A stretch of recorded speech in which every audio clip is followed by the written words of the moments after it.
Sorry about that, gang. Apparently if I leave, then this stuff cuts out, so I'm back now.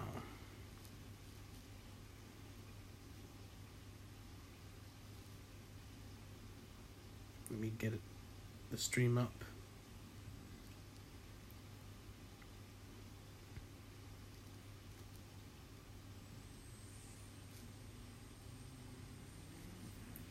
Okay, okay. Now, I'm sitting in a better position, so if people start commenting, I can actually read the comments. I'm sitting up like a proper artist. My pillow's falling all over me. What's going on here?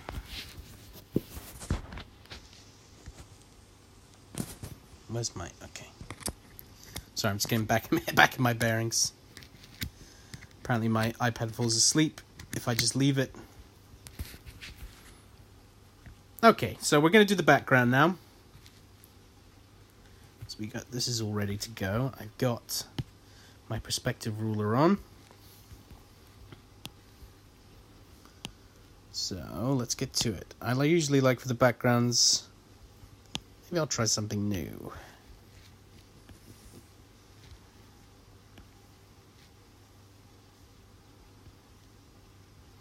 So this is a window ledge that he's leaning on here. And you can see I've roughly put in what I think the window is going to be.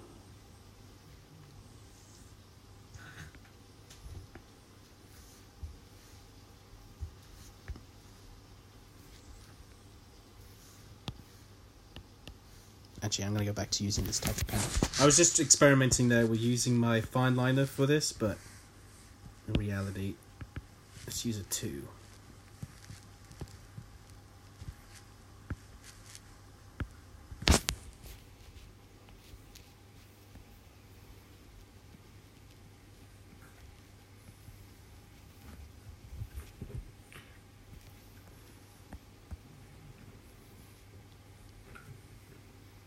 So I'm just drawing a window. Hey, finally the comments are working. TFO, congrats again, TMNT. Thank you. Again, this may never see the light of day. This is called a stowaway cover, which means that it is to be stowed away until maybe one day being used, but hopefully it will work, and hopefully it will lead to more Turtles work. I'm so happy that the comments are popping up now. That makes me really happy. It just wasn't working for some reason for a while.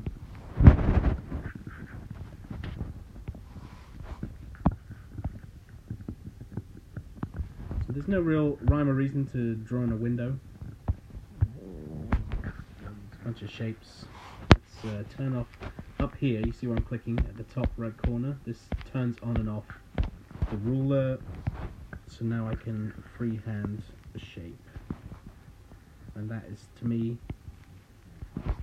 that's just a little lock at the top of the window there. And then I think I'm going to show a bit, I'm going to draw a bit of the interior there. I'm just not going to do it right away. Let's close this shape off so it'll be one shape, because we want to... Really? My dog's chewing on a bone right next to me, so if you hear chewing noises, that's what that is. She loves to interrupt streams. Okay, so there's the window there. Then let's do the platform. Oops.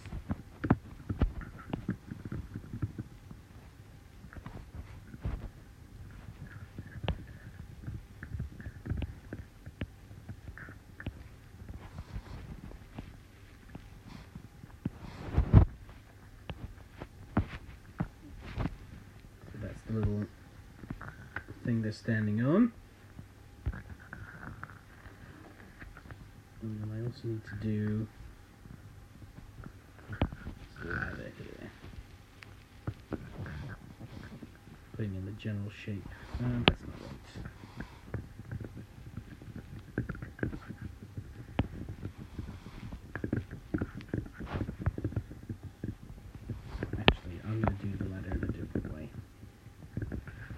do in a second. Okay, so I got those basic shapes, so let's select around.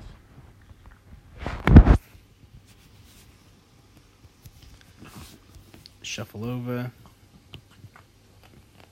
Oops. Shift. Turn that back to black. And let's create, do I want to do a size 3 outline? Yes, I do.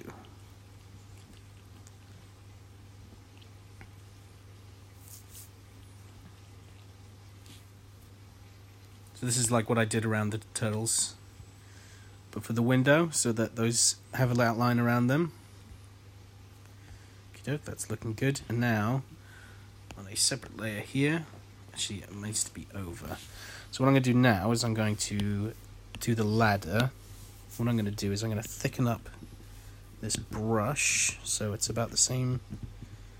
Is that the same thickness as? Yeah. Oh, this isn't the right brush to use. I need to use.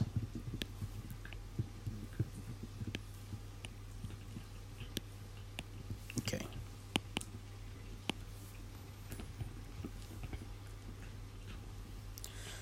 So I'm drawing the ladder in. Like so.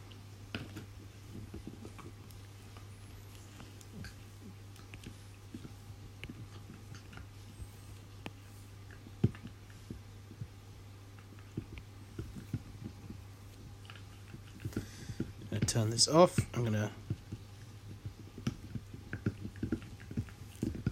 cover those around. Does that look good? Undo, undo. Turn the stabilization up.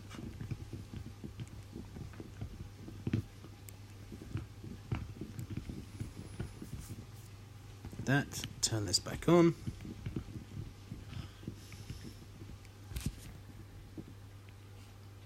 Oops.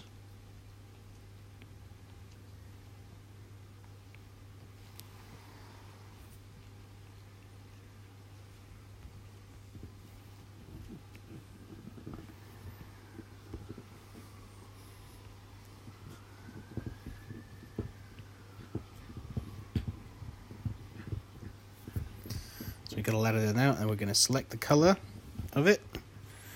We're going to shrink it by 4, shall we say. Might need to be a bit more. Yeah, it needs to be more than that. Shrink it by 6. And then we'll go up to spot blacks, which is a layer above everything else, and we'll just get rid of that little line there, which we made with Donnie there. And now we have a makeshift ladder.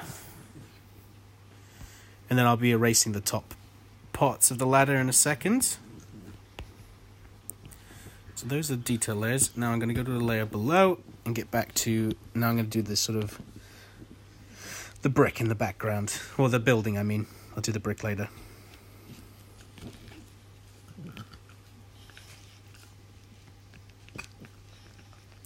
Oh, that's bigger than I thought over there. Okay, so we want this to... Oh. Interesting. I might have to fix the ladder in a bit.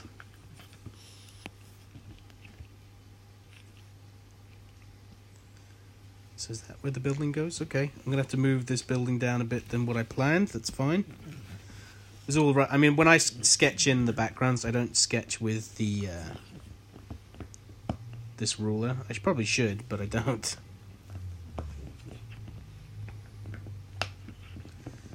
Does this line go over this? Oh, it does.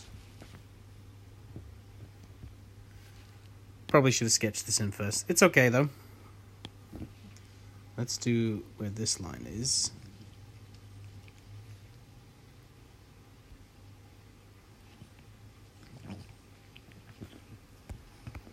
Okey-doke.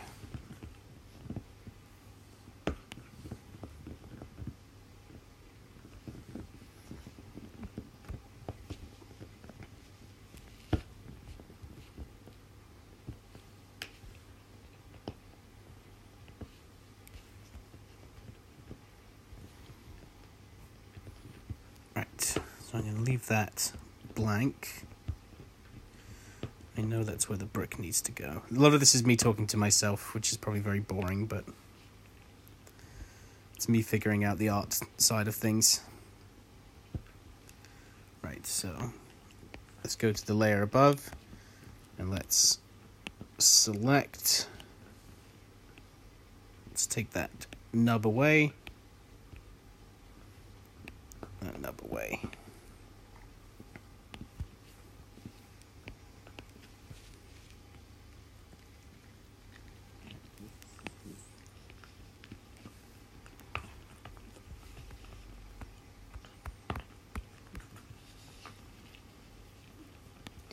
Do you guys see what I'm doing? I know I'm not really explaining what I'm doing, but I feel like you might be able to understand. I'm just trying to make it so it looks like the ladder is going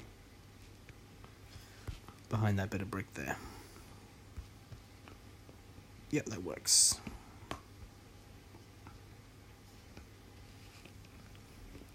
Hockey dockey.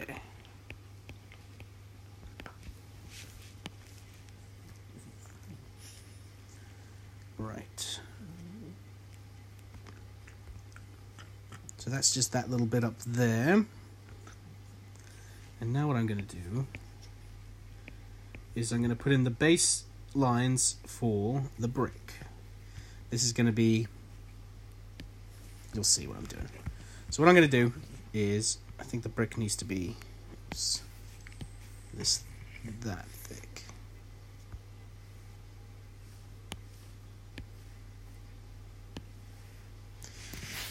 If anyone ever asks you what do you want to do in your life and you answer, I want to draw comic books, missed the end of that. Let me look on here. Yep, and you answer, I want to draw comic books, and they look at you like, no, really? Well, I do draw comic books. I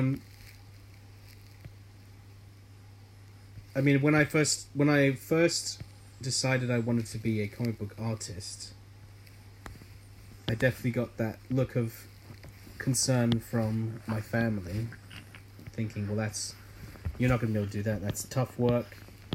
It's, you can't work in the entertainment business. Yada, yada, yada, all that stuff. Not from my whole family, but a lot of people were skeptical. Luna, you're driving me mad right now. She's chewing a bone right on my foot. It's tearing up my foot. I don't think people look at me mad. I know a lot of people think like, oh, my job's so hard, like, you've got a really easy gig, you get to draw all day. I'm like, this ain't easy about what I do. I have a lot of deadlines. I have to do a lot of work.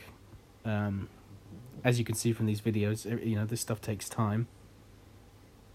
There's definitely nothing easy about what I'm doing. But it's good. So what I'm doing with the brick is I'm just laying out where I'm going to be putting it, and then I'm going to freehand the bricks so they look a bit more natural instead of being the sharp shapes like I've done with everything else. And this will also make the turtles pop, because this is going to be a lot of background detail, just like in the wraps and their arms and stuff.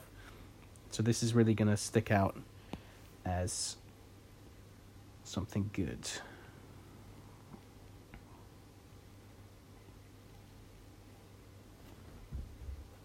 Now I need to know where it goes all the way down like that. Okay, so that's the edge of the building there.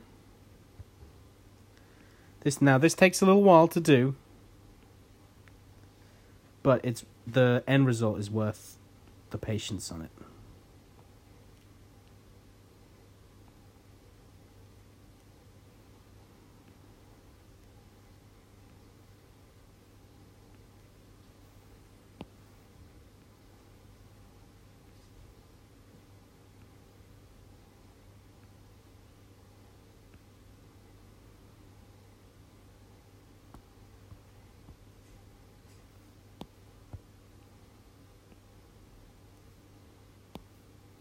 Yes, a lot of people assume, the classic saying, if you love what you do, you never work a day in your life. That's not true at all. I work bloody hard to keep the job that I have. because I'm freelance, so you always got to be looking for your next gig, etc. And it's not like I've peaked or anything. There's so much still I want to do. Like, I want to do my creator-owned comic. I want to do work on The Amazing Spider-Man. I still have tons of stuff I want to do with my career itself.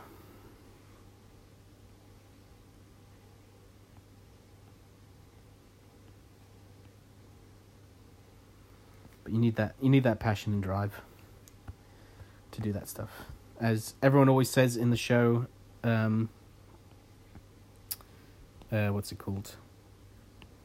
Hell's Kitchen.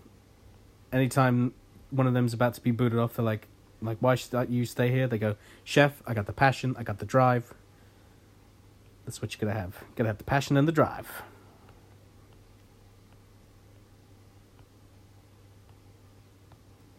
Now what I used to do this, and then I would just... I would just turn off the blue and be like, boom, done, brick. And that definitely works if you want just like almost like what I would call a schoolhouse brick. You know, like new schoolhouses, the bricks are very clean on them. And they're very, very tight. That's what she said. And they look good. But I want loose, scraggly brick, natural looking, I've been here for at least 100 years type brick. That's the look I'm going for.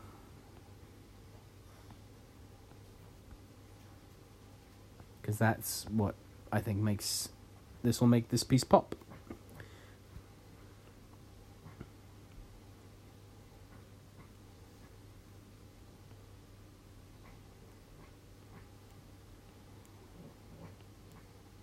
I don't know if you can hear, but my dog is licking her foot in the background, making gross noises. Lick, lick, lick, lick.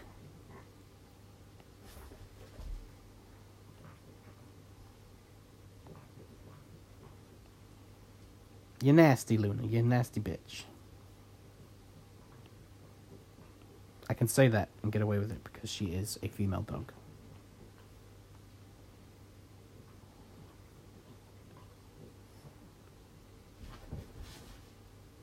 Oh, she's about to have a mad moment and run around.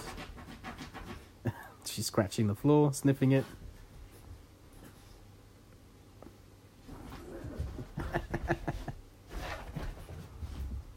I love when she does that.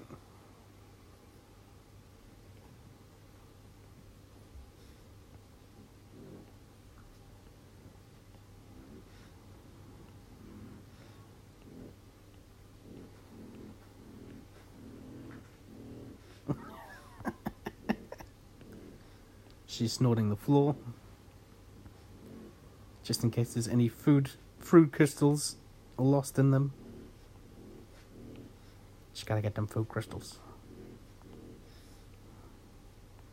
It's so funny, she's usually generally quiet. It's anytime I start a live stream or something important to do, like a phone call, that's when she'll be like, oh, you're busy? You're not paying attention to me? Alright, I'm just gonna be really noisy and gross.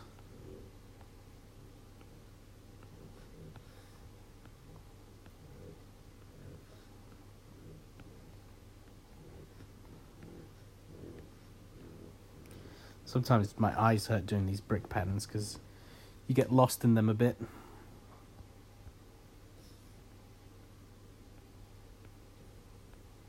I have to make sure that the bricks get smaller as they go further away to show that they are moving in space. Really? A squeaky toy now? This is so unprofessional, Luna. You're making me look terrible. Oh, you brought me the squeaky toy. Thank you. I'm not busy. Huh. I love squeaky toys. The brick down there looks like it's getting a bit weird. So what I might do... I'll keep it in there for now. I always told people who thought my dream to work as a comic book artist is not worth it. let me continue reading over here. I always have told them, when you have a gift that you are so talented at, it's so worth to make a future. Yeah, I mean, I have a weird thing about gifts and talent. Like, I think I had that natural aptitude to draw. I enjoyed drawing. It was something I enjoyed doing. I enjoyed copying my favorite artists and drawing pictures of them, pictures of their art. You know, like drawing a big Spawn picture by McFarlane or Jim Lee's Batman as a kid, but or as a teenager. But as time went on, I wanted to be able to draw from my brain, and I took it seriously as a career because it seemed like a rewarding career and working in a field of people that I really admired. So it took a lot of years of experience and working up to it to actually become a comic book artist. Oops, I left that bee right back up there.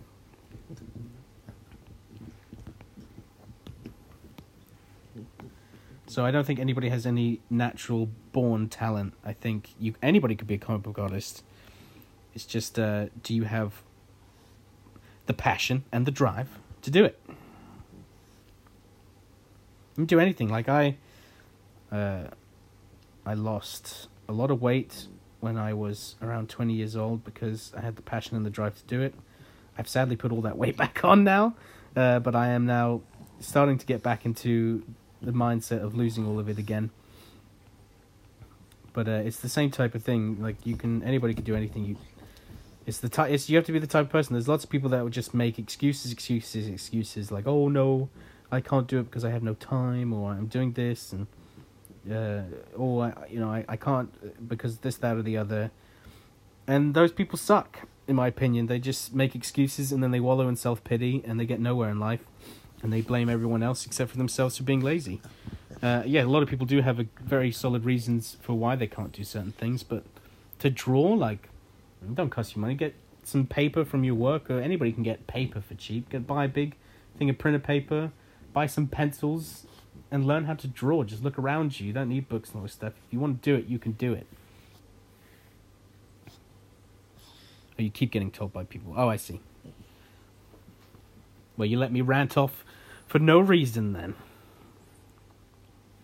Right, those basic bricks are done. She's such a basic brick. You're a basic brick. Now, look, I could just leave it like this, but that to me looks like poo.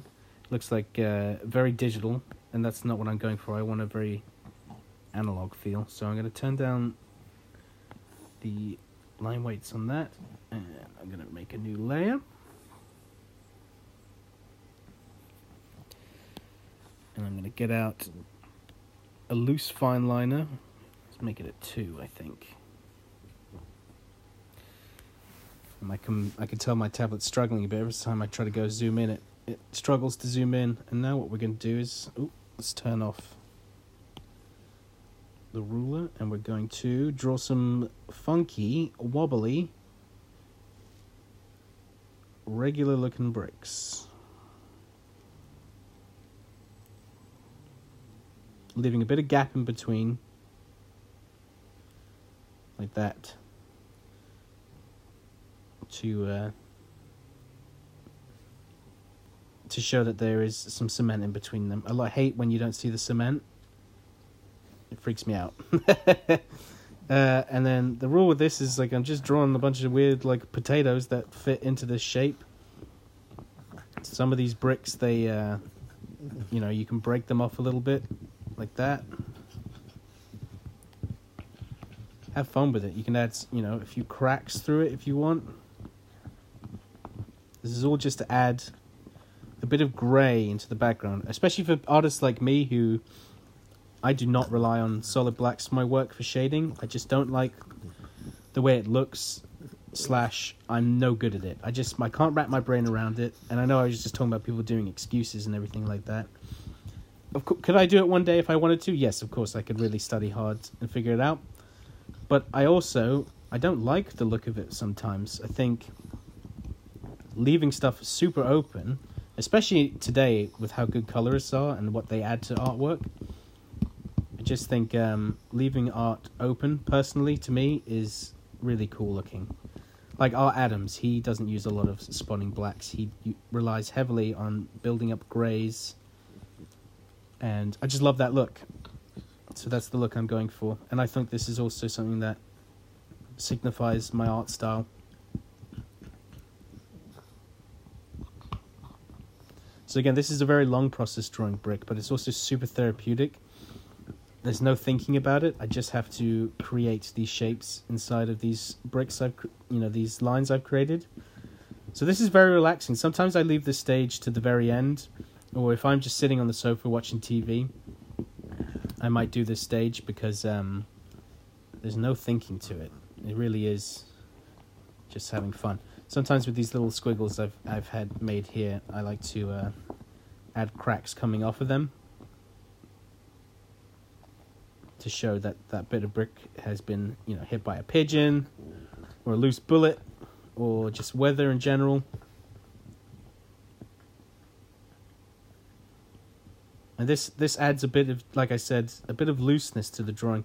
I noticed a lot of my other drawings of backgrounds, they look extremely stiff because I don't add enough of this step into it. You see how stiff the top bit is up here. Back in high school, I tried that way of drawing bricks. My teacher told me they look like Swiss cheese. Well, your teacher is also just a teacher at a high school, and I'm a professional artist, so listen to me instead.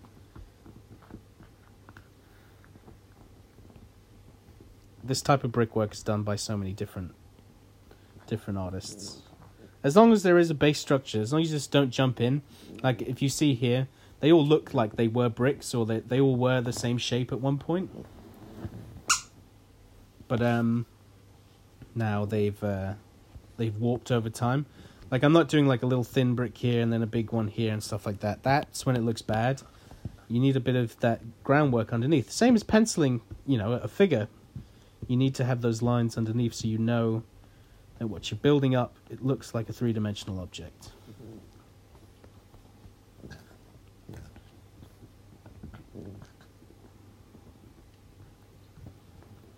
So screw your high school teacher. They can go back to teaching high school art. The lowest form of art. No, I'm sorry. If there's any high school art teachers out there, honestly, that was a job that I really wanted at one point, and I was going to pursue if I didn't break into comics, so props to you. Though I would have had all my kids drawing cheese block bricks.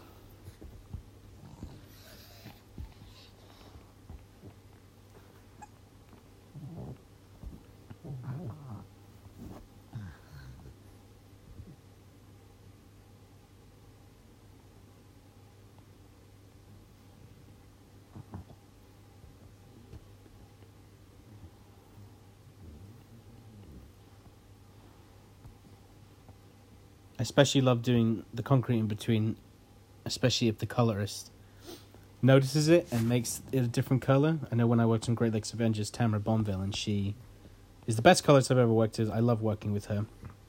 Anytime I get to work on a new book, I always say, hey, can Tamara color this? But she's always so busy. But she would sit there and color in between all of these bricks, which is good. It's like I spent all this time drawing these bricks, so why shouldn't the colorist spend all the time coloring these bricks? I hate when someone would just put a flat color on the back of this, so all this detail I've added just suddenly disappears. That drives me mad, because that's when you feel like you've been wasting your time drawing cheese bricks. I'm calling this from now on. This is the cheese brick method.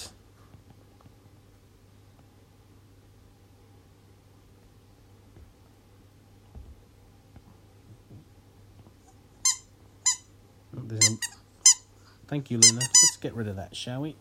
Come here. Thank you. Sometimes it is good to have a little separation of a brick, like the builder messed up. I like to make all these little stories of these builders, like, geez, there's a bit of space here. We'll just fill it with a little brick. It'll be fine. No one will notice. That's my builder voice. Luna, why are you chewing on that squeaky toy? You're going to drive people mad. And me mad.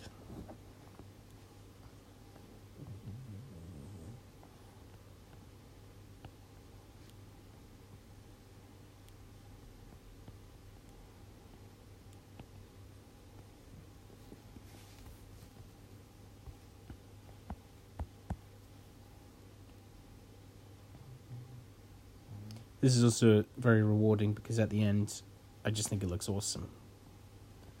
Because it looks like I spent a long time doing it, and I did.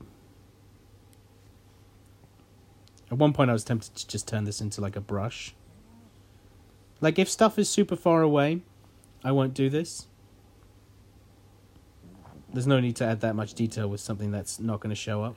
I'll just do the first step and leave it at that. But this is a cover.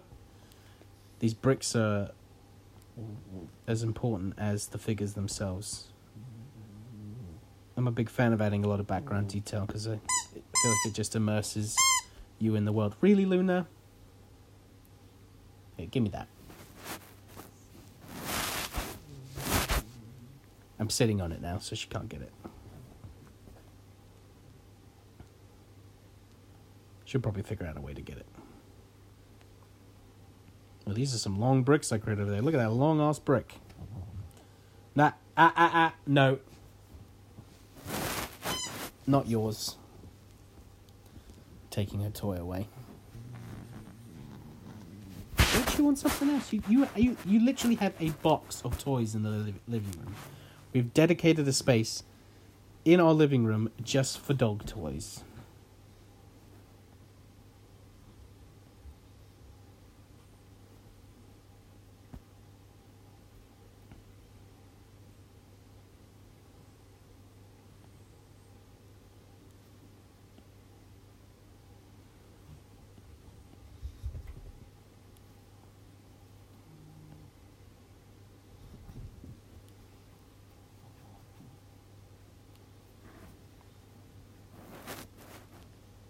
Oh my god, she's trying to get this toy. She really wants it.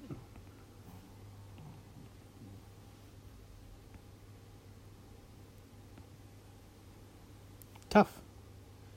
I'm sorry. Tough love. Just like with comic art. It's gotta be tough. You can snort all you want.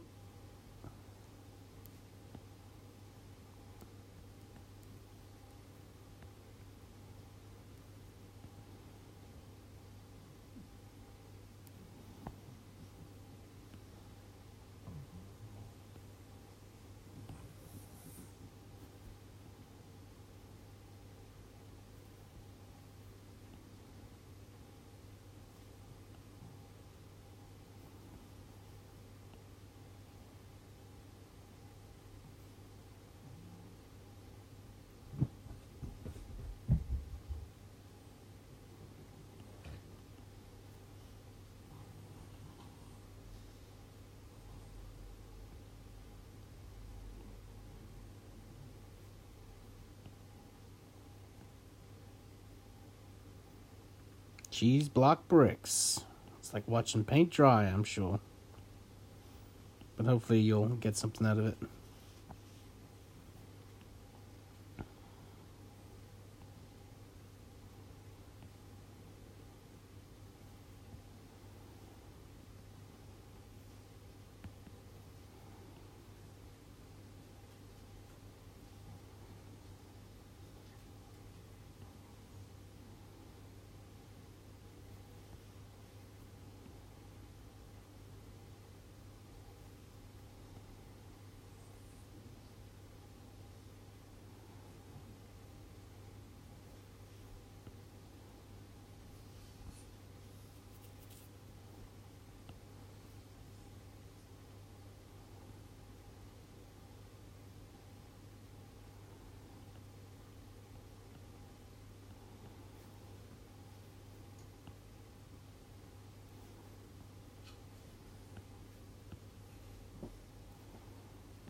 I realize I need to add the back of these railings over here.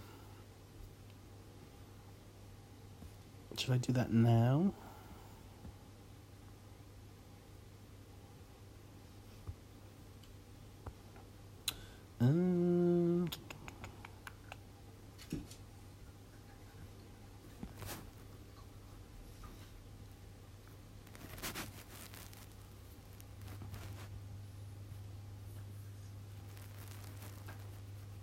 No, I'll just keep doing the bricks.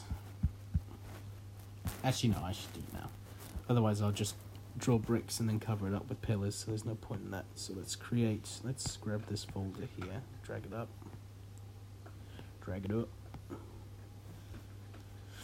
turn that back on. Let's get a thick brush.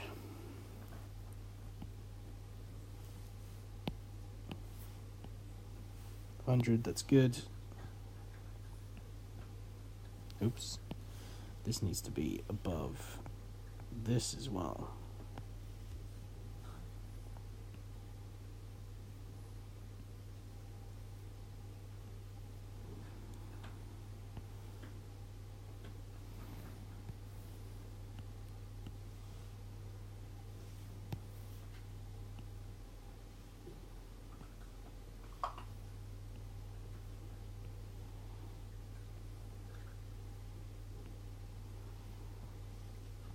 Get that,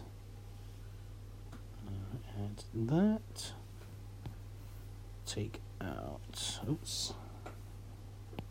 So a lot of these big shapes, as you saw like with the ladder, I like to cut out like this, and then I go back in later to add a few bits more detail.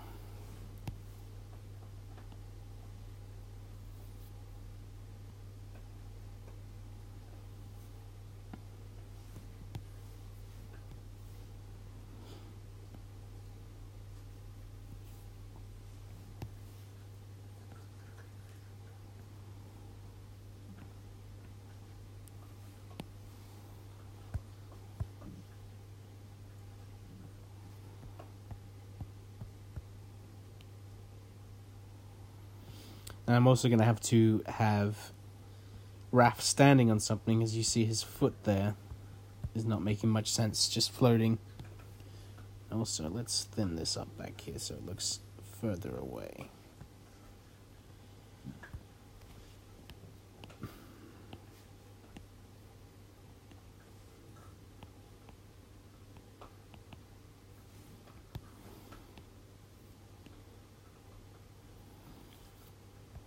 That. I was also going to fix the railing itself. You see like the lines at the bottom here. This all looks like crap. That all needs to be fixed and played with. Okay, let's click save because we've done a lot of work.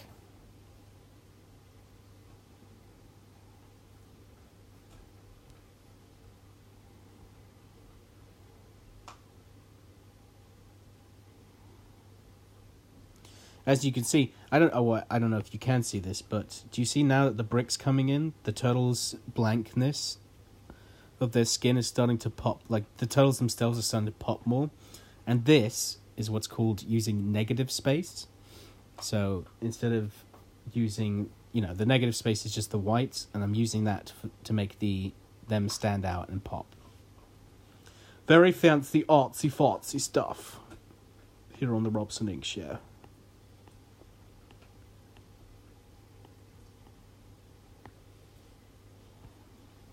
Right, now we're going to get back to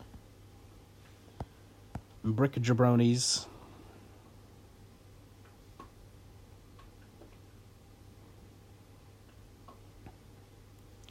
So I guess now that the news is out about McFarlane, and since people aren't asking me any questions, you guys suck.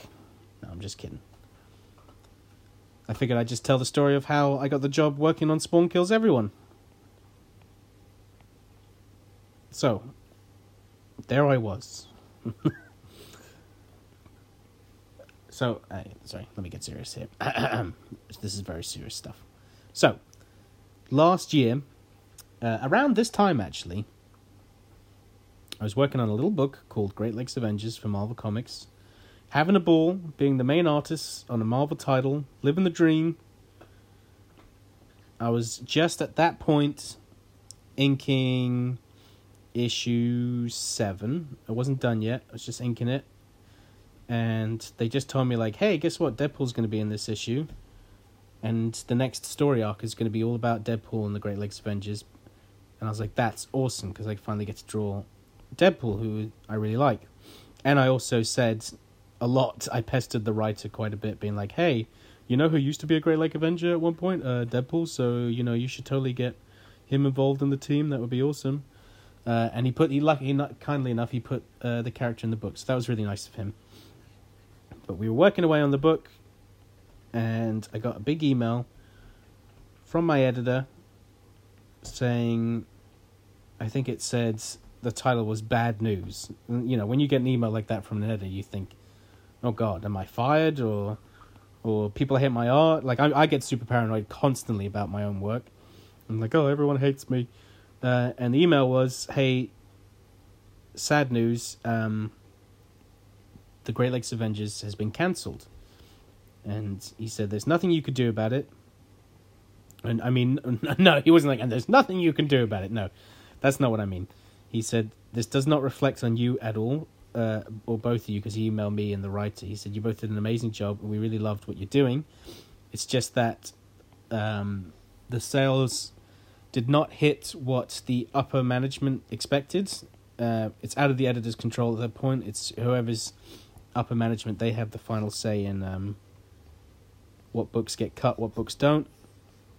So they said, upper management is cancelling this book because it's not hitting the sales targets that they imagined for it. But they said, you know, we loved your work and all this stuff. So I was like, oh my God, this is so sad.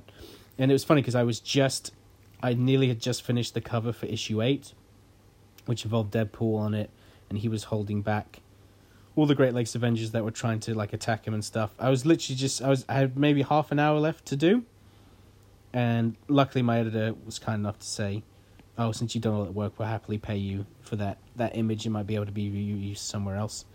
So yeah, I was like, oh God, I broke into Marvel. I first did Star-Lord, and then I had my own Marvel series, which is nuts. Like, that's not, you know, just to let people know, that's usually not how it works. You don't usually just get jumped right onto a main book quickly like that. It's a process, and, you know, you got to build up trust. But I'd only drawn 15 pages at the company, and suddenly I was the main artist. It was pretty awesome. But now I was facing cancellation. I was thinking, oh my God, I don't know how this works. How quick do I get work? I was really nervous. I was nervous about, you know, how am I going to make rent and all this stuff. But this nerve was stupid because they said, we really love what you do, so we're going to fish around to find you some more work. And I was like, okay, cool. But as I was sitting there, and, you know, a couple of days went past, and I was thinking, I need to do what I've always done and use Ingenuity, and I could use this as a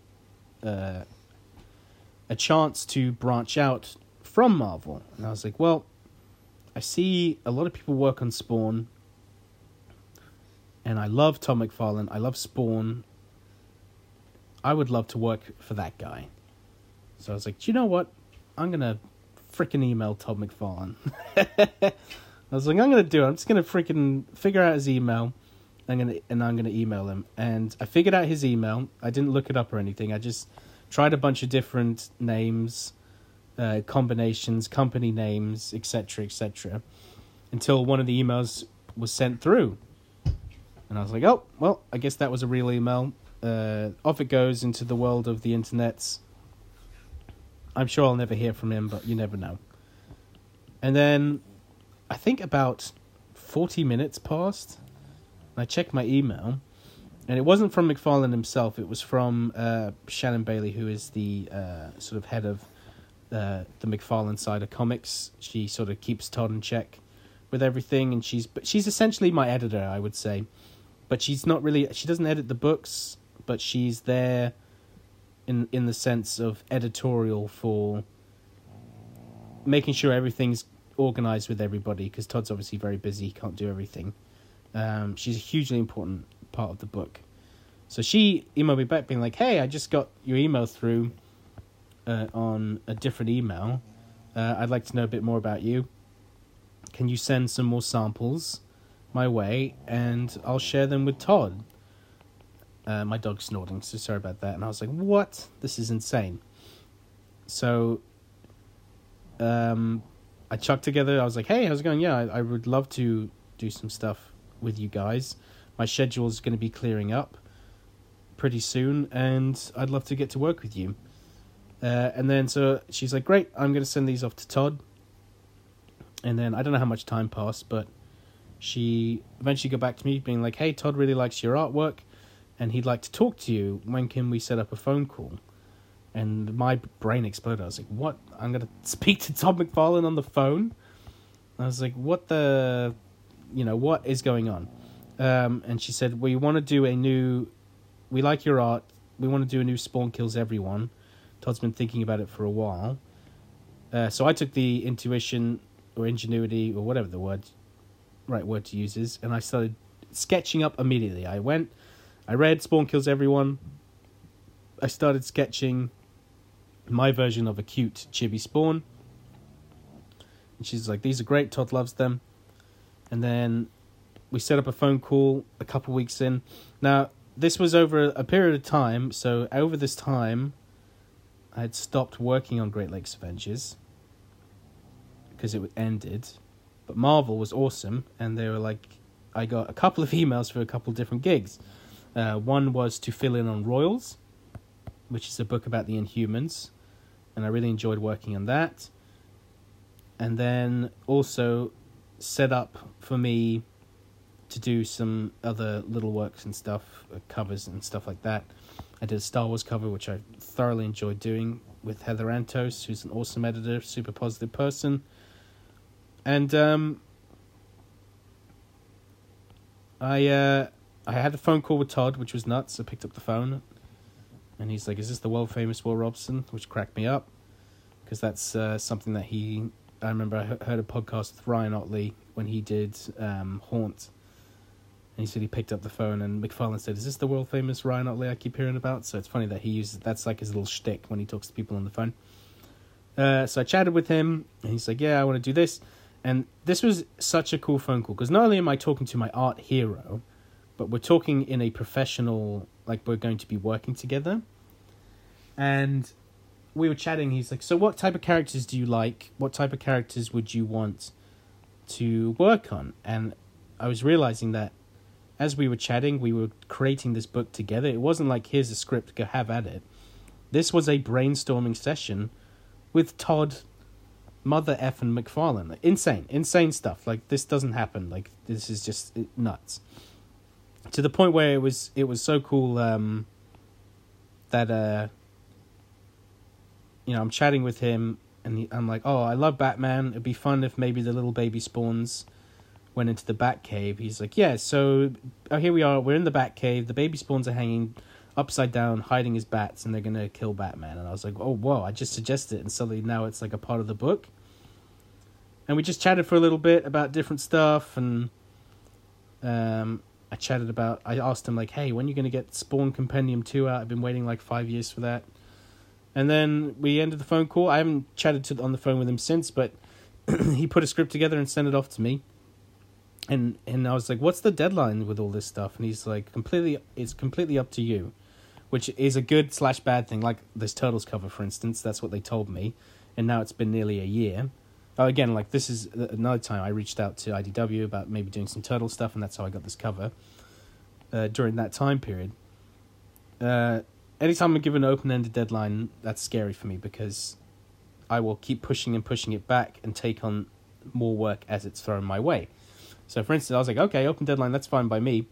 So I started working on the script. And by the way, this script that I have, it's nothing like I've ever had before. Usually I get a script, and it's a full script, page 1, panel 1, 6 panels on this page, establishing shot, this character's doing this, they need to be standing this way because this is important for later on, yada, yada, yada, yada. Your standard comic book writing. That's how I've worked with every single book I've ever worked on.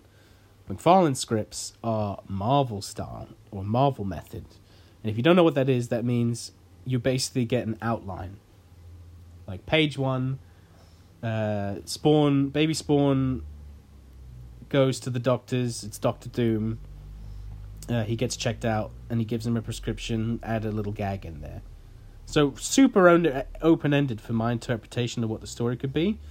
And it was very intimidating at first, but then I grew to love that method because I really felt like I was collaborating. Like we were this is a book that we are making together.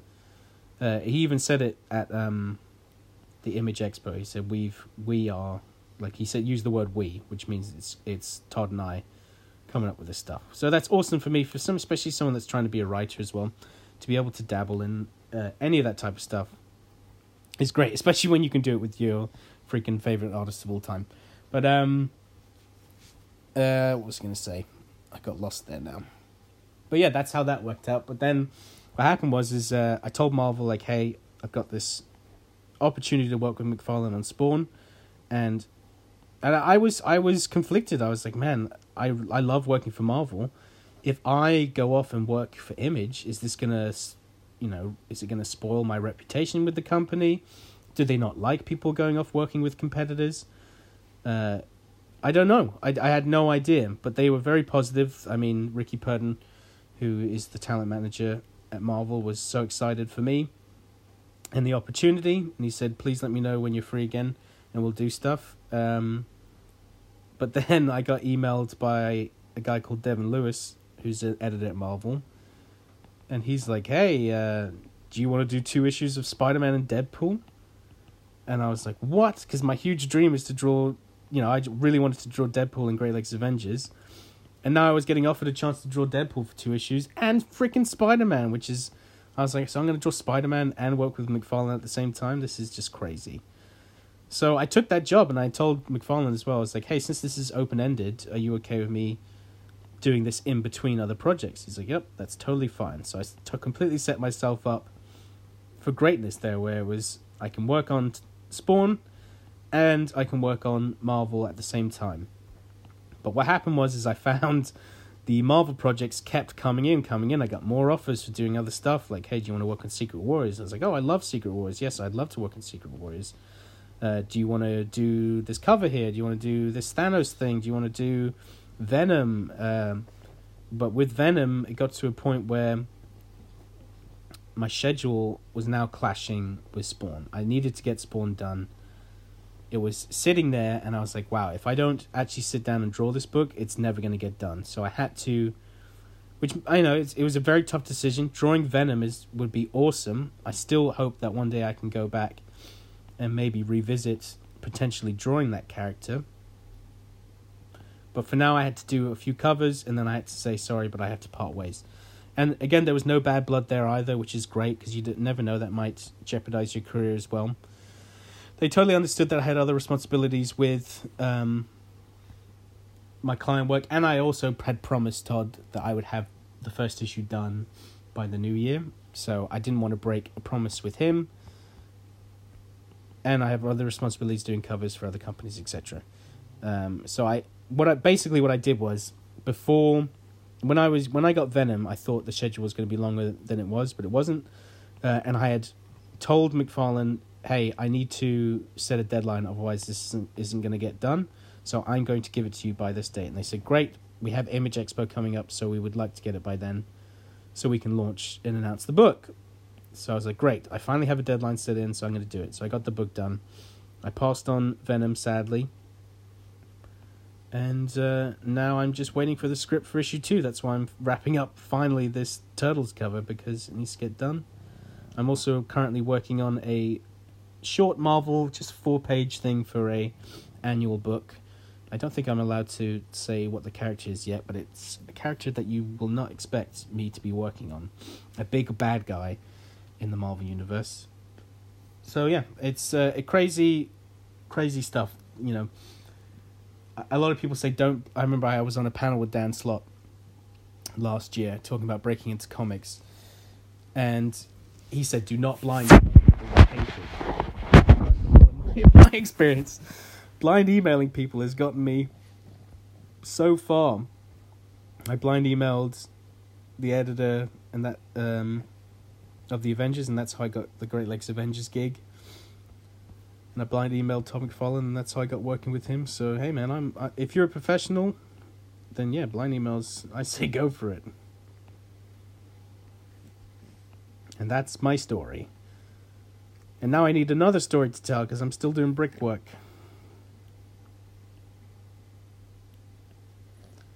Isn't that right, Baba? My dog looks bored. She's like, stop talking and start petting. Oh, she's falling asleep standing up. She looks like an old wise kung fu master right now, trying to teach me the mystic arts of martial arts.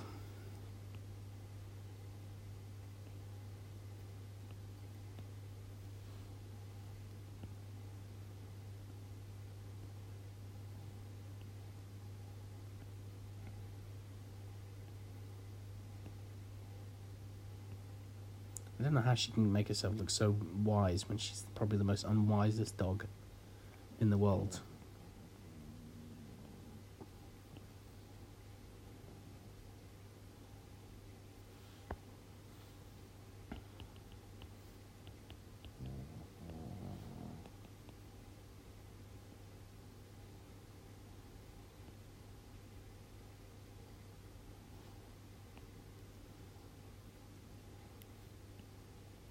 Another quick tip about these bricks. You see I used quite a thick line to layer them out.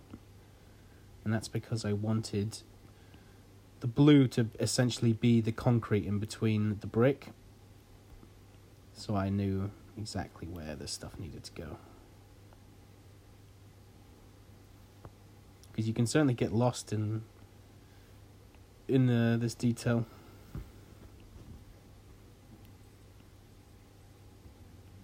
Oh, my dog looks frustrated. She's just rolled up in a ball and gone, poof. He's not paying attention to me. He's too busy drawing comics.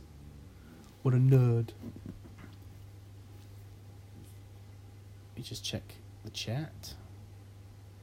Oh, sorry, I missed some questions here. Maybe the question stopped. Hello, wondering how often you skip drawing backgrounds in panels. Some comic artists seem able to make tricks like that a part of their style. Thanks. I do sometimes skip backgrounds. It depends on how many speech bubbles are going to be in the image. Generally, if there's a lot of speech bubbles, I won't draw a background. Or if I've already established the location, I've drawn that location. Sometimes you don't need to draw it over and over again. Sometimes you can leave it out. It's a personal choice. Sometimes I just want to go full throttle and just chuck loads of background work in there. Sometimes I just don't want to do any of it. So it depends on the page, depends on the script, depends if I've already established the location. Is there a writer you would want to work with? There's tons of writers I would want to work with. I'd love to one day work with Jason Aaron. I'd love to one day work with Scott Snyder. In Wildest Dreams, I'd love to work on a Batman property with Frank Miller writing it. But yeah, there's tons of people I want to work with. One person I've wanted to work with is Ryan North, and I'm actually working with him right now, so that's pretty cool. He's the writer of Squirrel Girl. That's the 4-page little Marvel thing I'm doing. McFarlane was definitely one of them, so I've checked that off my list. But yeah, Jason Aaron, definitely, I think he is doing wonders. Tom King, another great writer. And you know who I'd really love to work with? It would be Robert Kirkman, because I'm a huge fan of his writing. So yeah, tons of people that I would love to work with. I don't know why the comments have stopped working on this, but whatever. We'll have to make do.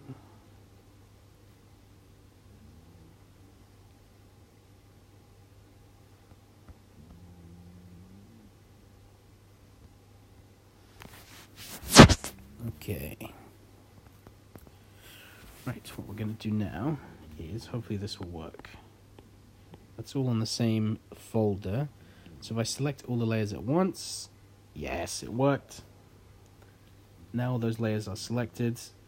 I can make a size 3 outline. Yep, that worked. Bada bing, bada boom. Oh, I don't like what it did there. That's not what I wanted. So,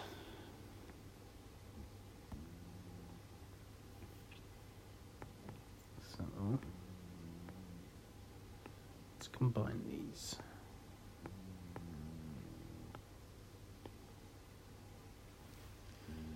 Combine these and then let's erase.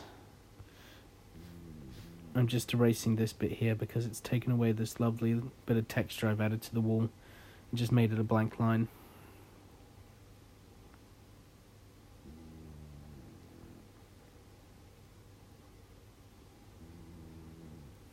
erase that.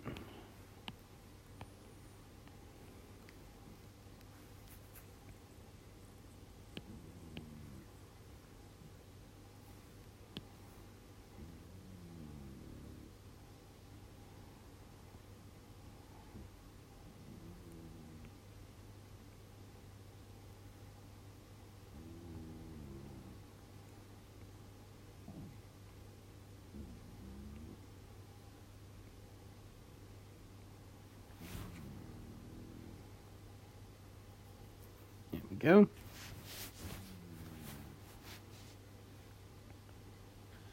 Right, there's a couple other things I want to add over the top of this brick. I need to cement, no pun intended, this into the wall.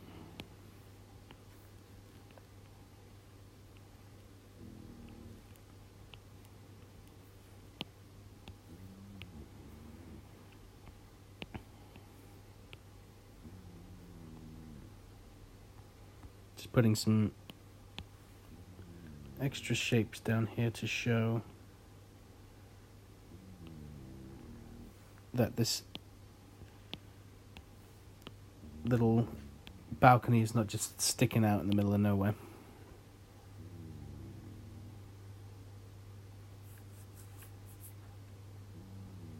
And then what do I need to put under his foot? What should he be standing on? Another pizza box, maybe? Stand on a pizza box like he's finished it. Actually, I might fill that floor with a pizza box or two just to spice it up, because it looks a bit dull. Oh, excuse me, sorry, I'm just stretching my leg.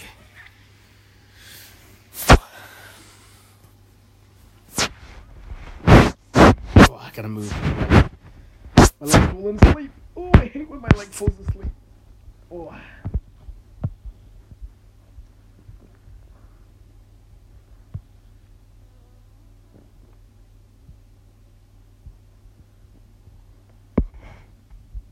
Now, the other thing that looks weird is the window is going into the underbit of the roof there. I don't know if that's a huge problem.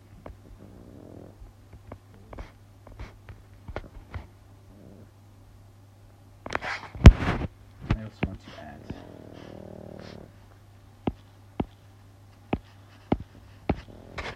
a bit of a kitchen in the background of this window. Kitchens are my favorite thing to draw when it comes to backgrounds. They're so easy to draw. Ready? We're gonna draw ourselves a kitchen. Let's move this up this way. There we go.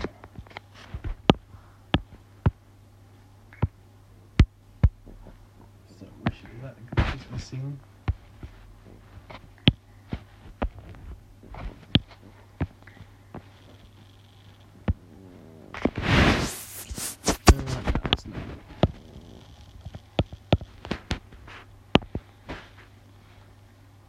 Here, and oh man,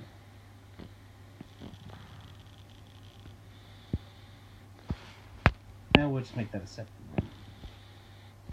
Put that there. That's our wall. Let's put a trim along the wall at the top. If you look on your ceiling right now, wherever you are, you usually notice there's a little trim. That's just to cover up the wallpaper or anything that shows the wall going into another part of the wall. And then what I'm going to do is I'm going to add just one kitchen cabinet.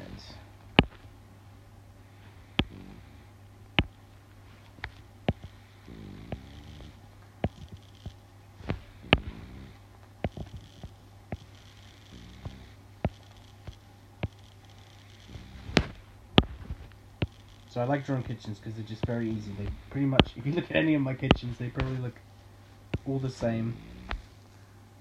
I don't care. I just enjoy drawing them in a certain way. So this is a floating kitchen cabinet. You know how they float a bit above.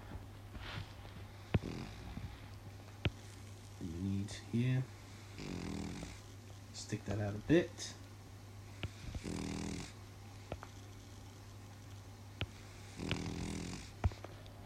Look, that's already a little cabinet space up there. So that's good. And then what we're going to do is beef that line up a bit. We're going to fill that bit in white, like so. Then, just like our brick, except we're going to keep the line, we're going to, how thick do we want this to be? Drawing the cement here.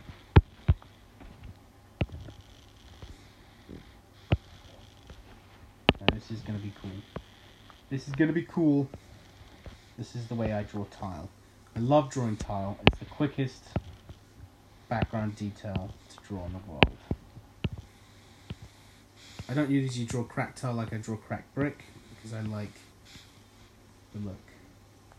Much like I was talking about before, how I didn't like the look of the straight bricks. I have opposite opinions when it comes to tile.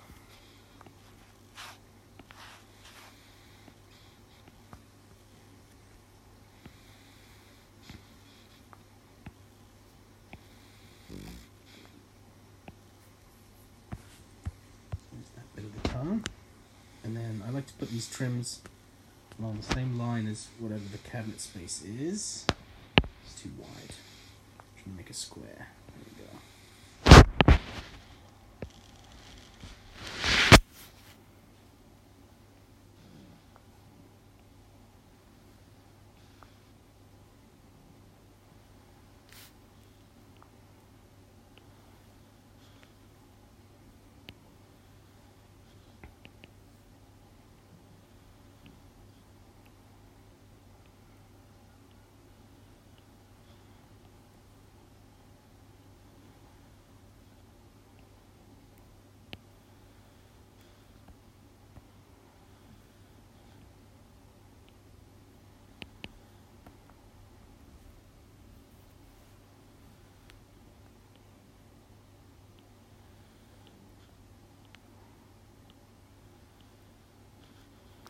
That was with the perspective ruler on, and now what I like to do to sink it back into the background is I select the black I've created.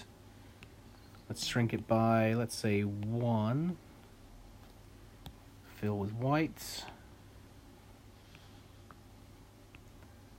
And you have instant kitchen tiles. Look at that. Love it. Actually,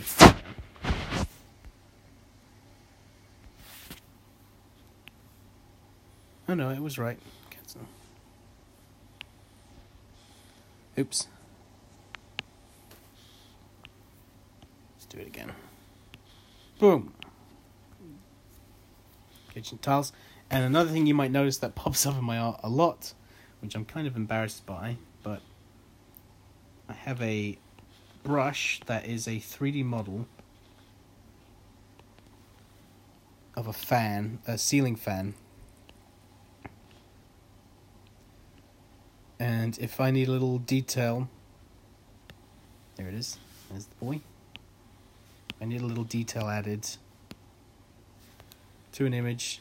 I just plop this bad boy in, and we've got instant extra little bit of detail.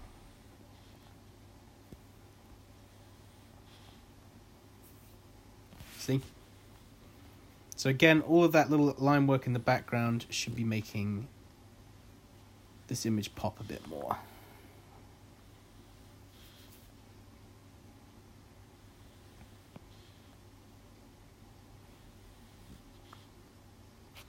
And hopefully the colors will do a color hold over that window so it's not super see-through. Well, I guess I could do that.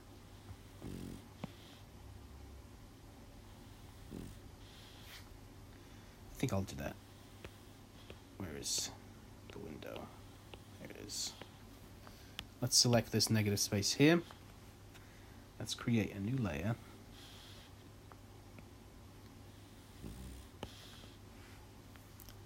Let's fill that sucker with white. Oops, I forgot about raised pizza.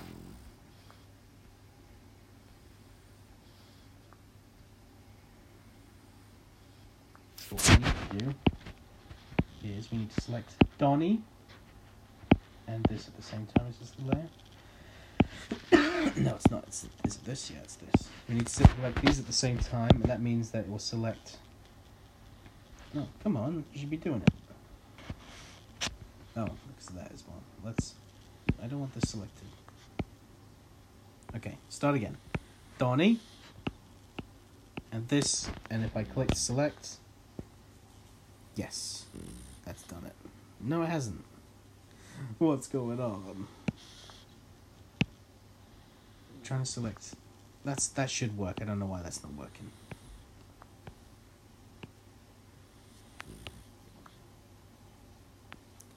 Oh, whatever. I was trying to select both of them at the same time, but I guess it's not working. Anyway, let's do it this way. So fill that in. Let's lower the opacity. Oh, and then I know what I need to do. Now I select Donnie. Then I clear. Oops. Outside clear. Boom, there we go.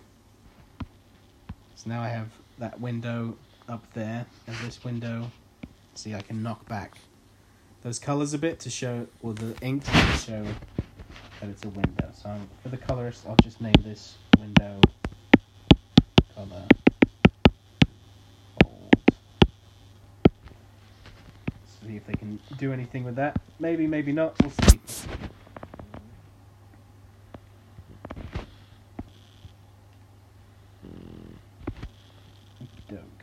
So, what should I tackle next? Let's fix this railing. This down here. These should be sticking over.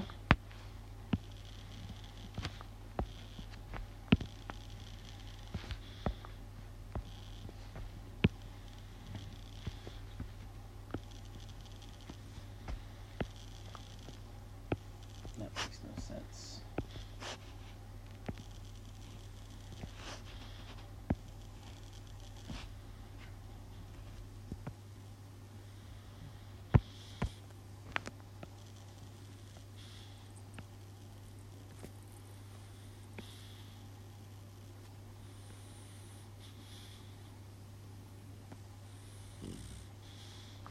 Okay, and now what we want to do is get a brush. Probably a 5, yeah. And we're going to round this out.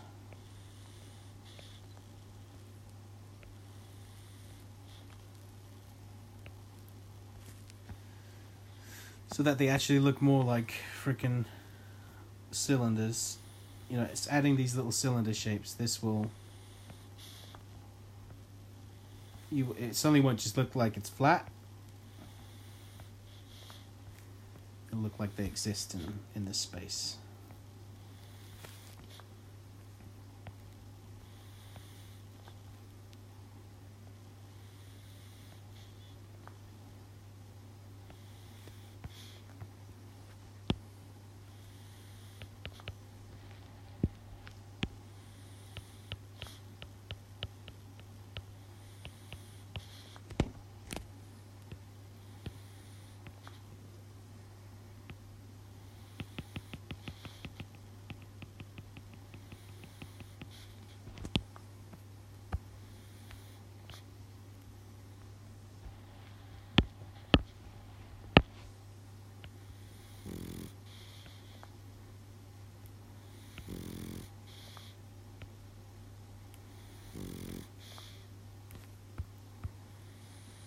They look a bit wonky back here.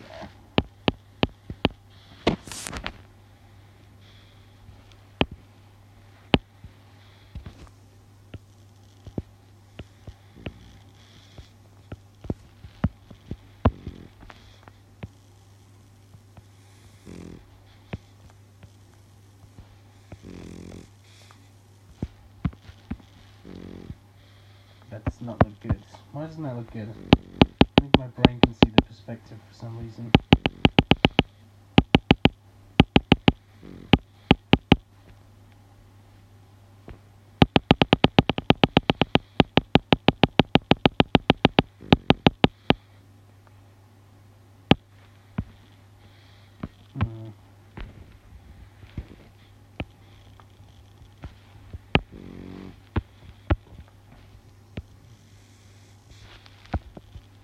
My brain's not seeing it.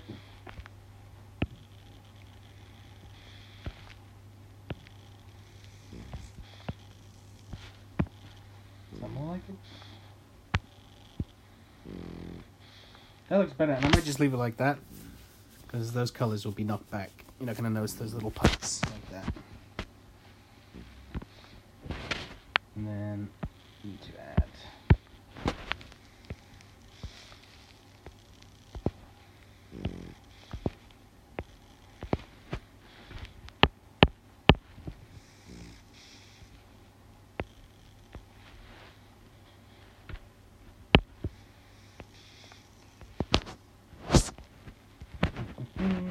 pipes.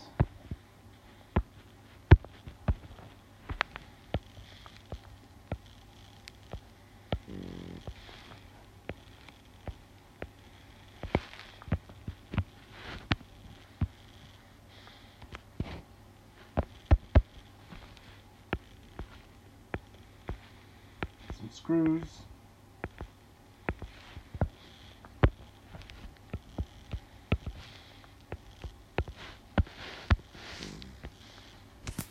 And I might even add a screw here.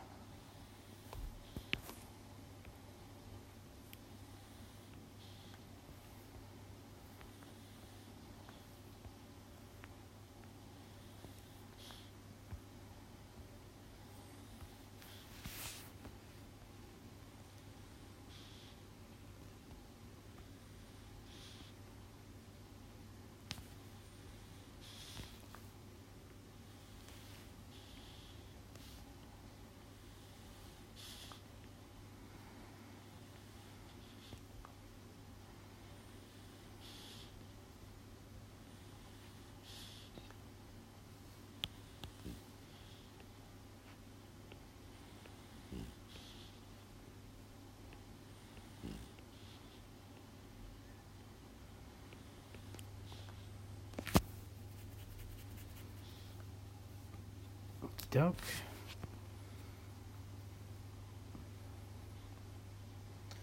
And I also feel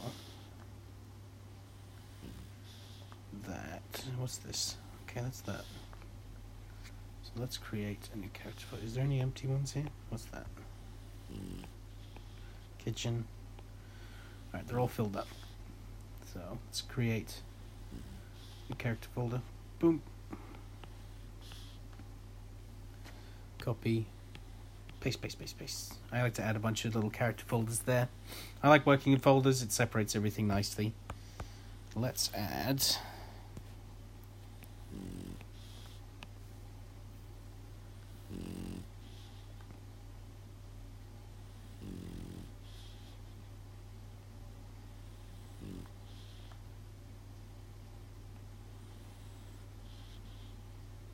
adding some support beams for the edge of this. I just need to get the right width.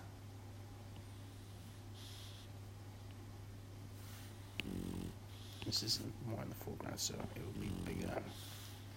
Not that much bigger.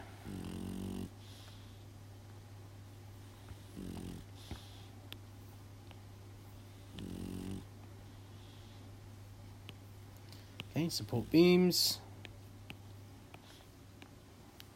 Shrink by, what is it, 6? Let's go 5. And then let's add some white, because as you see it shrank into this side of the page there.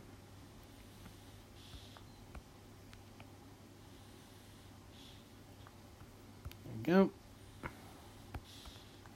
Let's go back to the top layer. Spot blacks. I've had that spot blacks layer for ages and I never use it because I never spot blacks. We got some poles there. Do we want to round this out so we know it's a round shape? Yep, that looks good.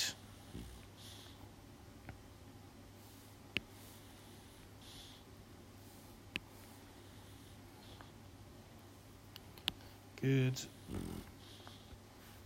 It just shows us that it is a functioning thing. And then let's use this bit here.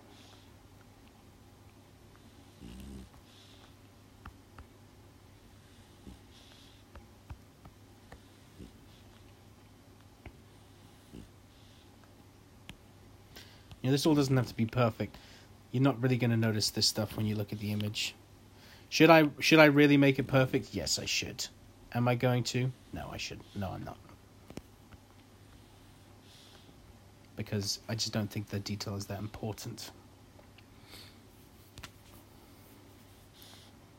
Okey-doke. I'm going to add also...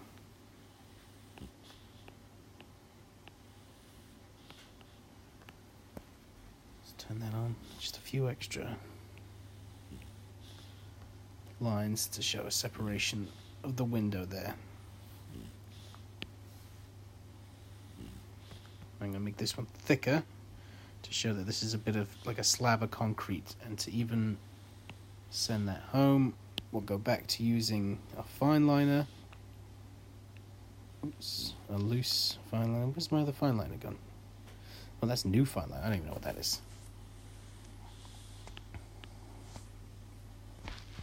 I want to show that this is underneath, so let me just... Okay.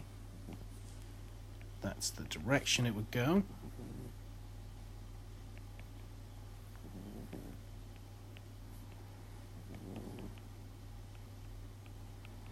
I'm going to add a few cracks here.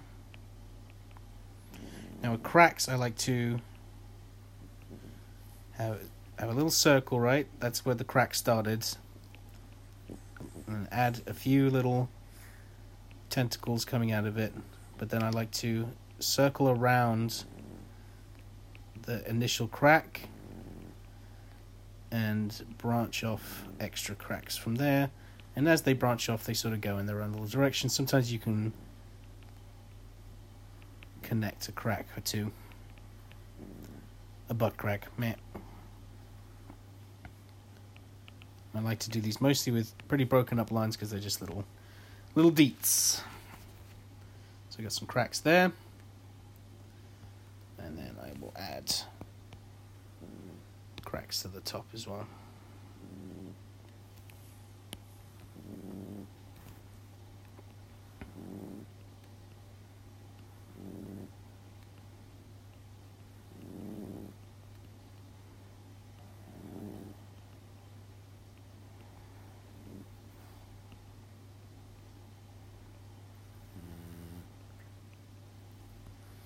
And you could consider these bullet holes as well.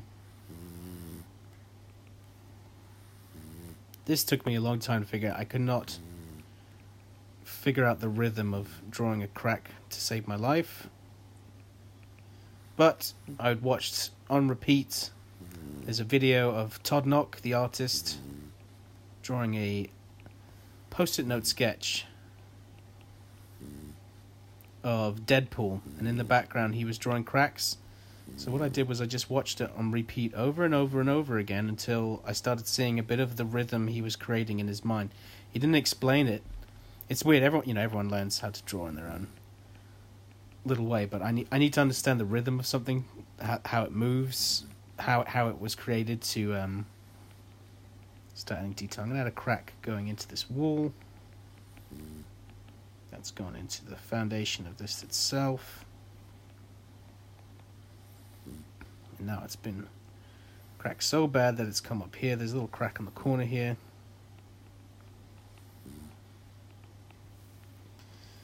And to send that crack home, because you have to send your crack home, and a little color hold there.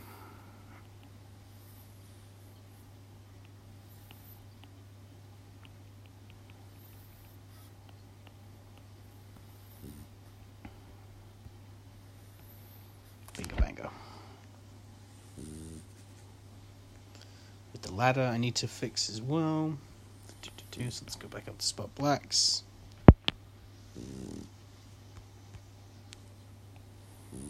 Need to cut this line off. And I need to round these out.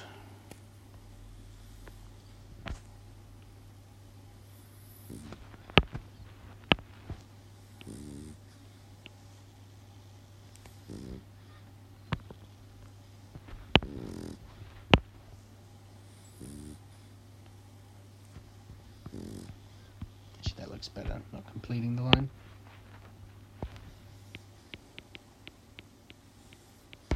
Like that. I think that looks good. Yeah, that looks better. Cool, cool, cool. Alright, we're making good headway.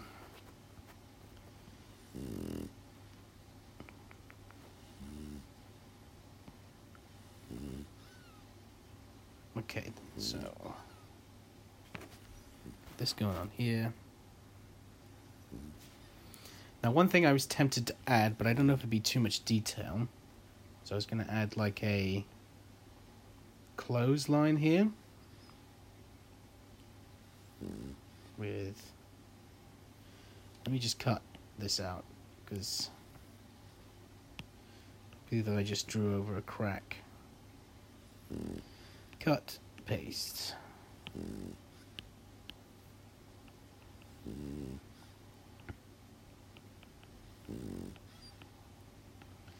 Little t-shirt that says I love New York.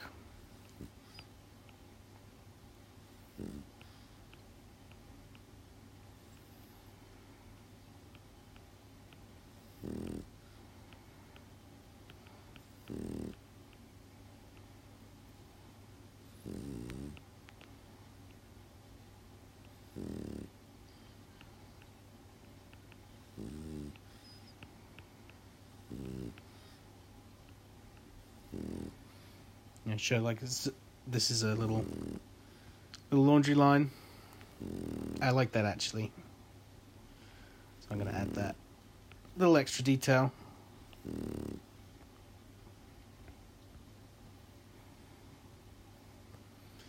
And do I want to add something else here, or would that take away from Mikey? If I added a sock.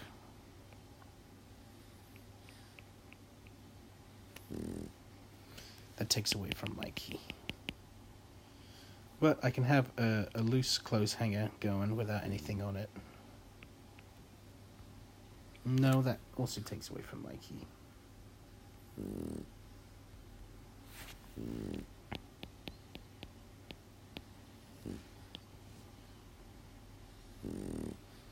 We'll just keep the one I love New York too. Let me check the chat just in case I've been missing. I'm sure I've been missing tons of questions. So let's have a look.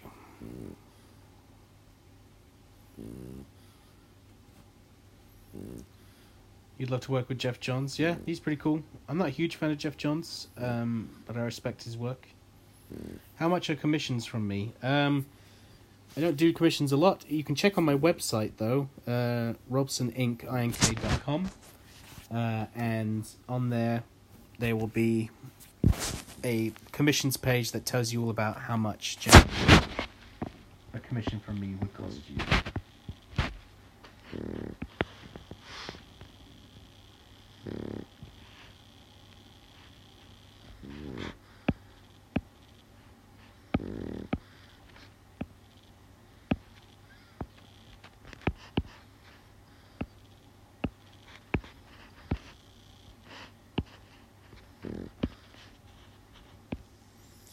Pencil up this little extra detail we've added in there.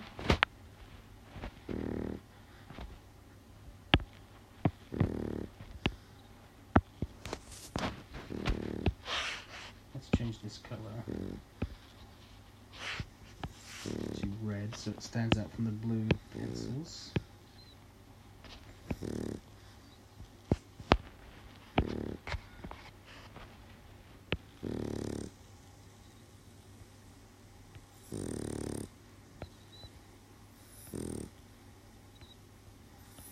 You see, what I'm doing is I'm adding pull lines on the shirt because the shirt's being pulled towards the clothes hanger here.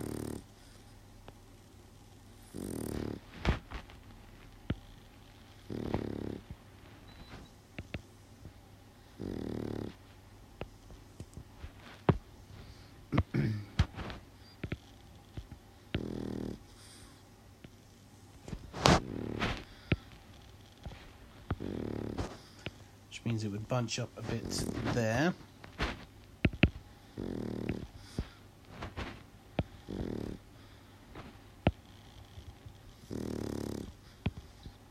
One of the best ways you can study drapery is literally looking at a washing line of clothes.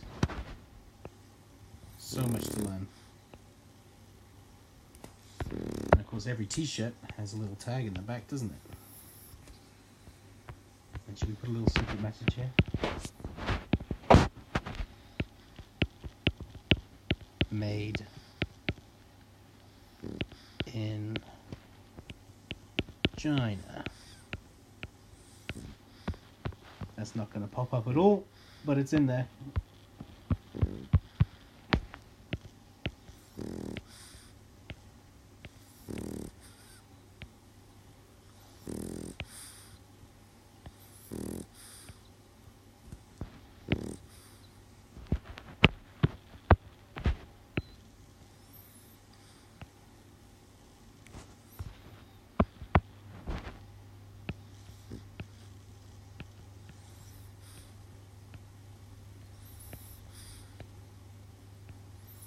I hate these things, these clothes hanger things. I always seem to get my fingers caught in them. I refuse to do laundry. My fiance does all of our laundry because I cannot stand laundry. I do all the dishes, she does all the laundry. I'd much rather do dishes than laundry, personally.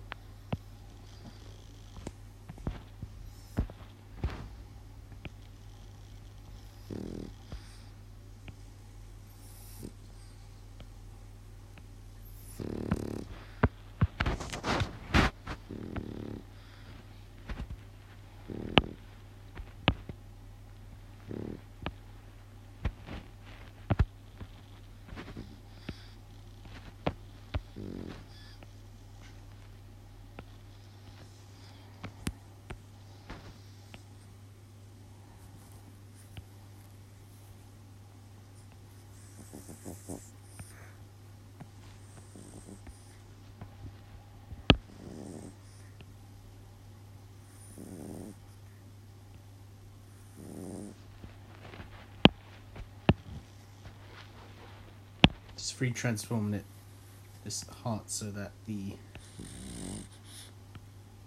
it's a bit more the shape I want it to be.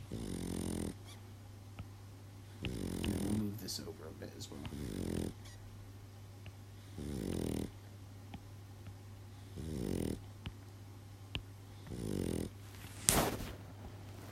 So, that's that little t-shirt there. So we're going to not make it a size 3, we'll make it a size 2 outline, so it's a bit thinner and more in the background.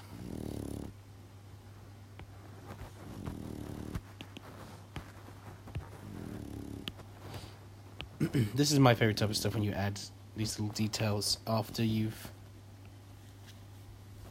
Luna, you knocked me, you messed me up. When you add these little details after you've penciled stuff, just on the fly, it's really satisfying to do these on the fly stuff because it feels fresh. Like sometimes you pencil something and you're like, oh, that was great, I've done that, and you're like, nope, you have to ink the whole freaking thing now. So we got that there, and then what we're going to do is we're going to create a new layer, the clothesline. And we're just going to take this curvy tool here. How thick do we want this line to be? Should be good. And then we're going to stretch it straight for where we wanted it to go, and then we're going to pull on it to change it to the shape that we want it to be.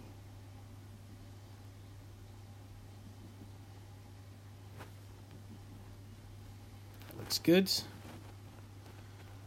No, actually, this layer needs to be above a bunch of stuff, doesn't it?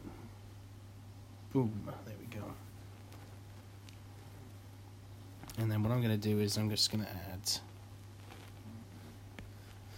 the lasso. I'm just going to, oops.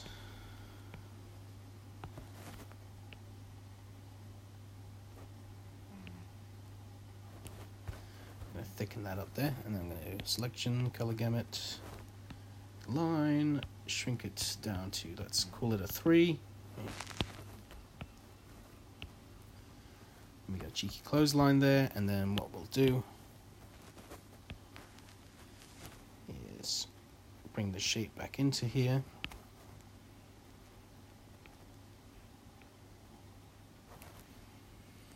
So now it looks a part of the wall. And bingo bango, we got a nice little nice detail. The I Love New York being black, that's gonna, you know, and everything else not being as black, that's gonna make that little thing pop a little bit, stand out. This is coming along, guys. I'm finally happy to see it coming together. It's been a long time coming. So we need to take any of these layers being used for any of that is. Just needs to go under here. Need to really name these, but whatever. I'm going to impromptu draw in a pizza box.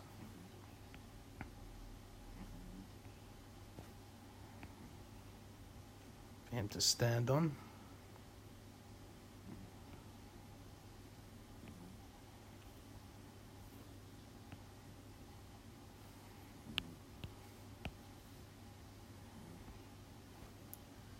Free transform that sucker.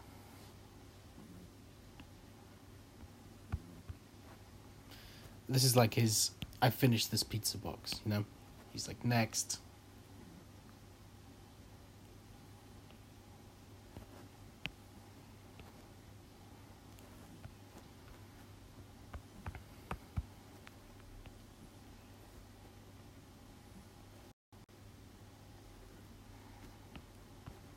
And then to top it all off, we'll go back into Donnie and we'll copy one of these. This is the Ray Pizza logo. We will paste it.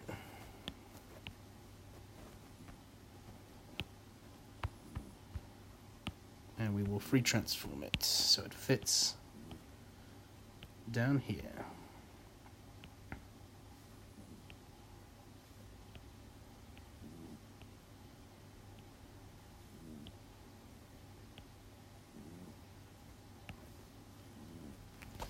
And then we will add a little cartoony looking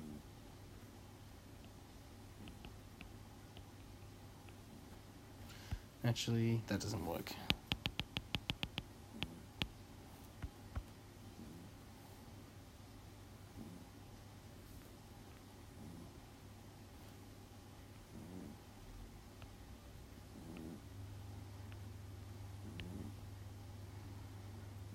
Does that work? No. Just leave it blank. Got a pizza down there, and then I want to just going to create a shape for this. I want to make it down here look like they've been out here for a while, munching on pizzas, and they're like, you know what, I'm still hungry. And Donnie's like, I'll go on a pizza run. And they're like, pizza run! And they wait, and Donnie's just getting back from his pizza run. So we've got a drink there. What should we have? A big bowl of cola.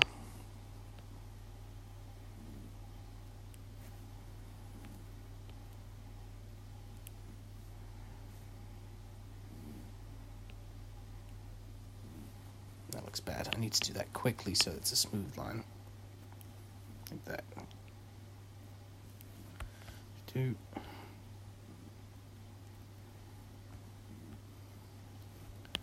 Move that up a bit. This is just adding extra little detail to pad out the scene. This is a cover, guys. Like, this is... It needs to look real pretty. And I need to give a good reason why it took so long to get this done. Let's have a loose straw.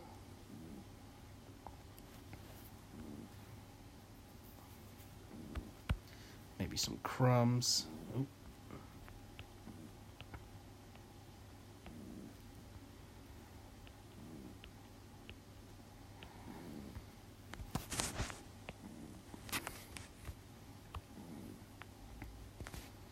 and I might add some more stuff in a second. So, selection color gamut, let's shrink this by 4.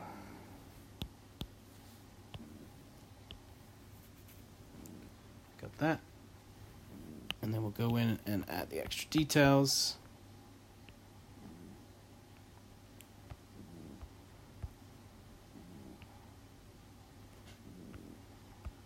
That's not the right way, is it? That's not the right way either. My brain's having trouble with some of this stuff. There we go. And Sody Pops is usually black. I don't know if black is going to be the best idea here, but we shall see.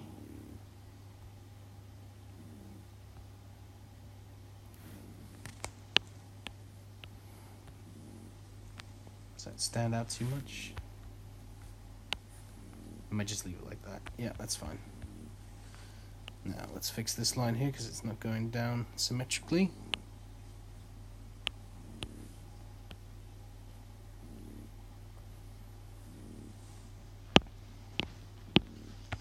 And let's add in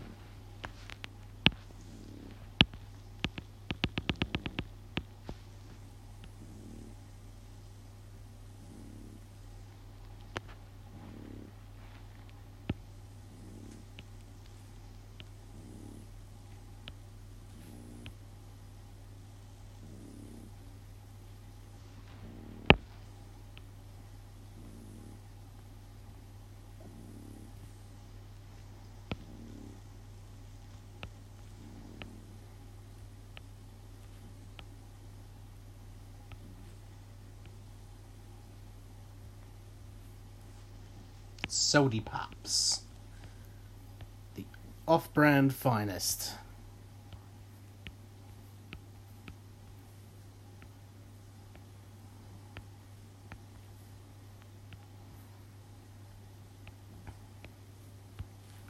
Because they're teenagers.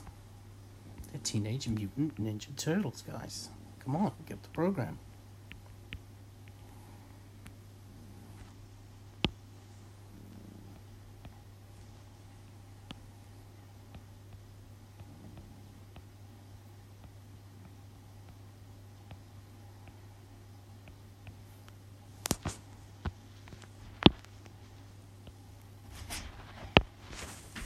Hello? I'm streaming, just to let you know. What are you doing, hon? Oh, you sick? Yeah. Ew! My fiance came home early because she's sick. Ew! Can you hear me? Yeah, they can hear you. I'm streaming right now. Hello. God, you do sound sick. Go up to bed, okay? Do you know where the other iPad is? You can use that if you find it.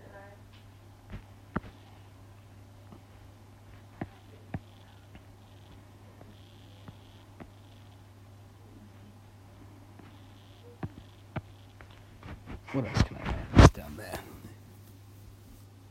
me see if I missed any comments. Congrats on Spawn Venom News, man. Thanks, John. I don't know if you're still around, but cheers very much, mate. Yep, to the both McFarlane properties, which is jokes. Trying to figure out what else I can add down here. Do I have any brushes here?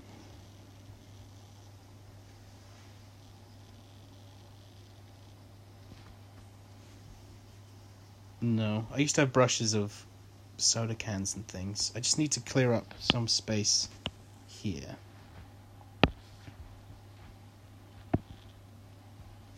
I guess I could just have a box there.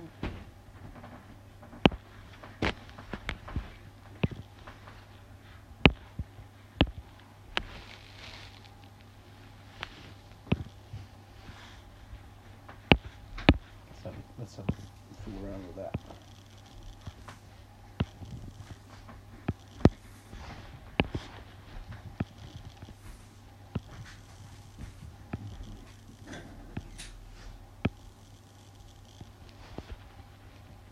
From the old box.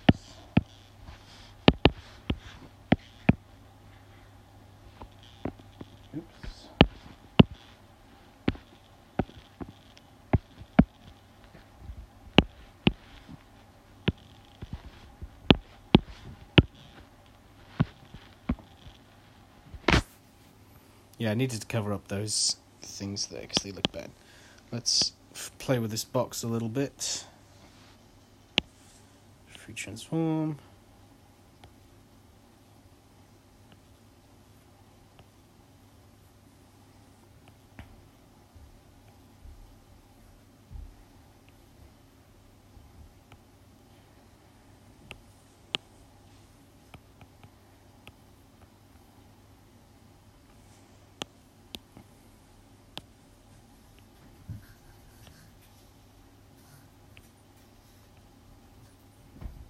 Let's pretend this is a case of root beers or something, I don't know.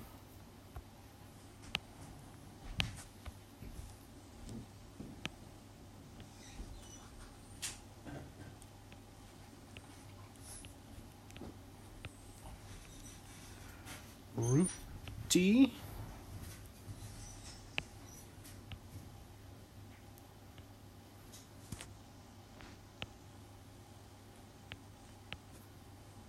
Because you can't have turtles drinking real beer, they're underage. They're underage.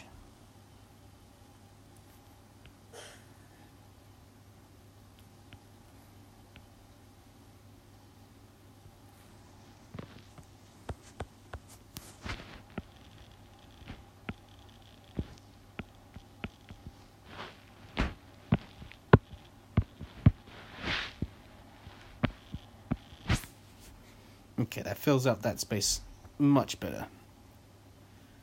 And then is this layer being used for anything?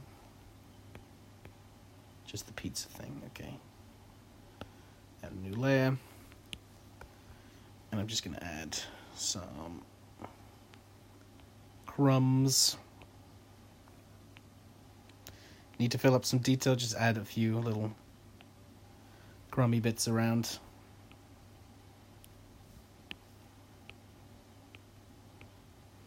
Bits of pizza that's fallen and stuff.